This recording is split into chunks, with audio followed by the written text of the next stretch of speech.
and thanks for joining Basingstoke Salvation Army's daily devotional Battle Drill.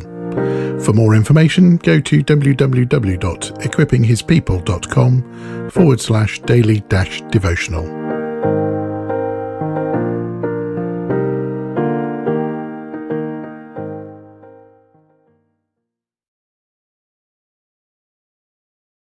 We turn again to the encounter with Jesus walking on the water from Matthew chapter 14. Let's read it together. It's verses 22 to 33. Today I'm reading from the Message paraphrase. Walking on the water. As soon as the meal was finished, Jesus insisted the disciples get in the boat and go on ahead to the other side while he dismissed the people. With the crowd dispersed, he climbed the mountain so he could be by himself and pray. He stayed there alone late into the night. Meanwhile, the boat was far out to sea when the wind came up against them and they were battered by the waves. At about 4 o'clock in the morning, Jesus came towards them walking on the water. They were scared out of their wits. "A ghost," they said, crying out in terror.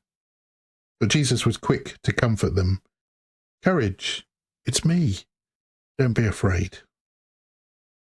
Peter, suddenly bold, said, "Master, if it's really you, call me to come to you on the water." He said, "Come ahead." Jumping out of the boat, Peter walked on the water to Jesus, but when he looked down at the waves churning beneath his feet, he lost his nerve and started to sink. He cried, "Master, save me." Jesus didn't hesitate. He reached down and grabbed his hand. Then he said, "Faint heart, what got into you?" The two of them climbed into the boat and the wind died down. The disciples in the boat, having watched the whole thing, worshipped Jesus, saying, "This is it. You are God's Son for sure." Amen. Verses 28 to 29 say, Then Peter called to him, "Lord, if it's really you, tell me to come to you walking on the water." "Yes, come," Jesus said. So Peter went over the side of the boat and walked on the water towards Jesus. Have you ever been water skiing, or surfing, or ice skating? It takes courage to step on the water, or to catch a wave and let it take you, or to step onto the ice rink. I've only ever attempted the latter and fallen flat on my face. But if you're going to achieve any of those things, you have to take the step of faith at some point.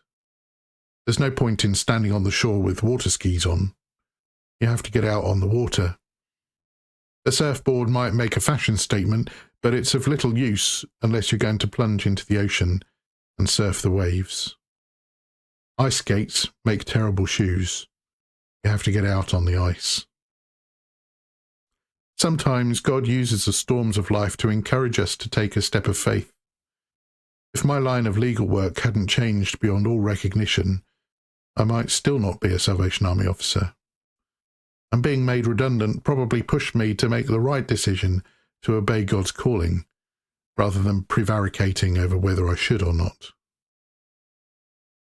Peter would never have attempted to walk on water had it not been for the storm. The storm caused him to react in faith and to experience a special outpouring of God's power. If you feel you're in a storm at the moment, pause and ask God what he wants you to do, and be willing to do it. It's time to get out of the boat. Today, think through the following question. Where is Jesus inviting you to step out of your comfort zone and walk on water? And I'll see you soon for another battle drill.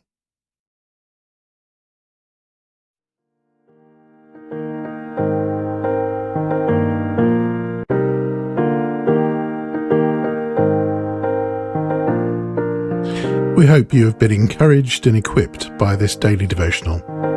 Why not find us on Facebook or Instagram by searching for Basingstoke Salvation Army, and join us again soon for our next daily devotional Battle Drill. God bless you.